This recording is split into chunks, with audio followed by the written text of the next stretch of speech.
Come on, come on down and come get them Hollywood trades.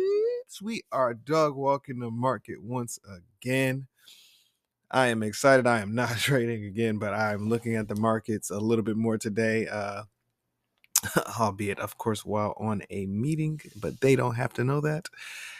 I am excited because we are seeming to have hit an SMT divergence with Dow Jones and S&P, ES and YM, and we are scaling very nicely on some pips today. I mean, look, we had an FVG here scaled up. I mean, over 100 pips. What's that? Over 170 pips in one run up.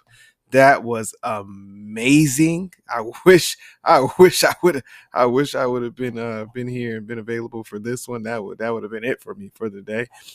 That's after I would have taken this short coming into this FVG from here.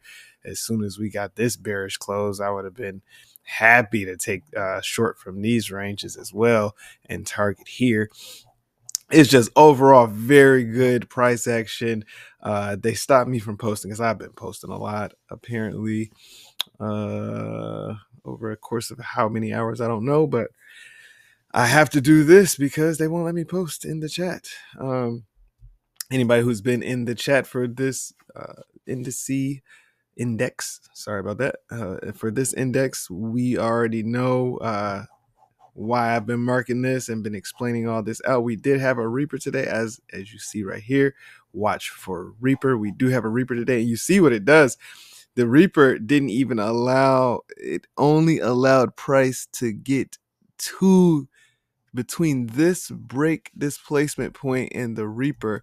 It only allowed price to get right there to the edge of this liquidity, and it just dipped into it just a tad bit into this FVG here, and between those liquidity points we were able to achieve buy side 1, buy side 2, and I'm believing that, I don't know if on today, I'm not exactly sure if they'll be able to muster the courage, but these easy buy side targeting, and this was all outlined, as you guys know, bro.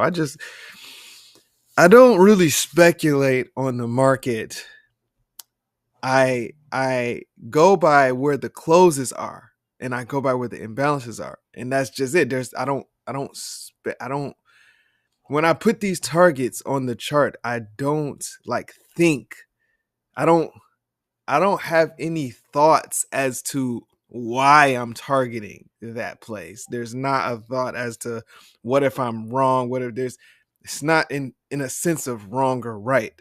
It is just the mechanics of closing bullish, leaving imbalances, clearing imbalances, continuing.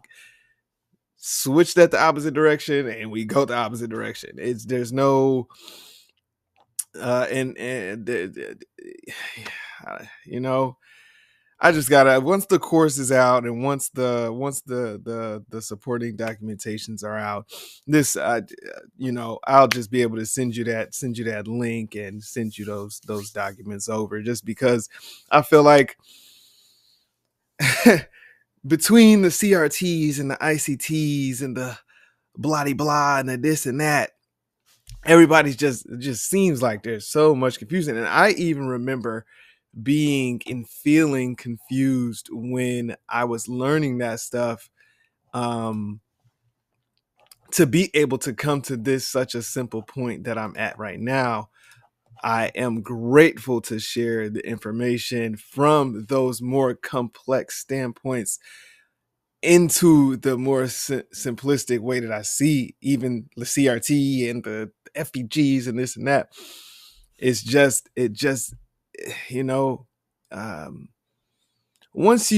I think the thing that I didn't understand, which I think a lot of people don't understand, how this is so easy and why this was also easy for me to make the assessment of all of this so succinctly, is because I understand the bar closing, and that's why we call it the bar method, is because I'm using every single bar.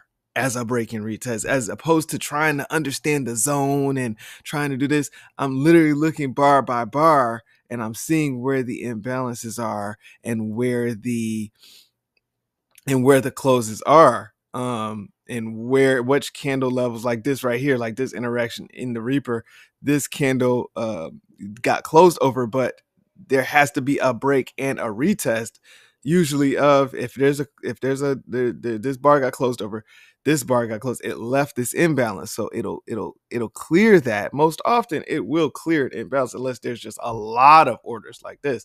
But see, this imbalance got cleared, this imbalance all got cleared. You really expect imbalances to be cleared, except for when things like this happen, and it will stop that clearing because there's a heavy liquidity exchange. These get a little more nuanced as far as knowledge base on why this happens, because it is all order flow. Basically, this is saying that this is where a large bearish volume continuation went in at, but a lot of them reached TP. A lot of these bears and a lot of these had reached TP at this algorithmic support and resistance level, and higher time frame clearing of imbalance right here, right? The higher time frame clearing, right? We expect the clearing, so it's all the same expectations, and there was a small absorption of imbalance, of this imbalance right here. And if you see, there's a what, break. It didn't quite get to that break retest, but you're in enough of the zone to where you can kind of say that it kind of, mitigated that break and retest point right there. You can kind of finesse and say that that's the case. But with the lower time frame, I don't always put this out because I don't scalp a lot on these time frames. But this is the entry time frame. If I was looking for entry, I would be coming down to the 5 minute, 1 minute, kind of looking at what is actually happening on these time frames as far as imbalances in closing. So with this being said, this is just, that's just a quick blurb I wanted to put out about this chart, because we've seen what we've been looking at this whole time. And so with that happening, I just got really excited. You can tell I'm excited when I hit that high. I'm excited. So we had some really good price action this morning, and we are really excited about the development of the indices in this regard. I'm not going to go over and look at the SMT, or smart money timing, as I like to call it, smart money reversal, whatever. I'm not going to look at that because we'll be talking for a whole nother 20 minutes if I try to do that. But that's pretty much it for this moment. This was just an intraday update on the NASDAQ, which I like to do. I love this chart intraday. There's nothing like NASDAQ New York. And with that, I go ahead and bid you arrivederci. Go ahead and share this with someone in need as well.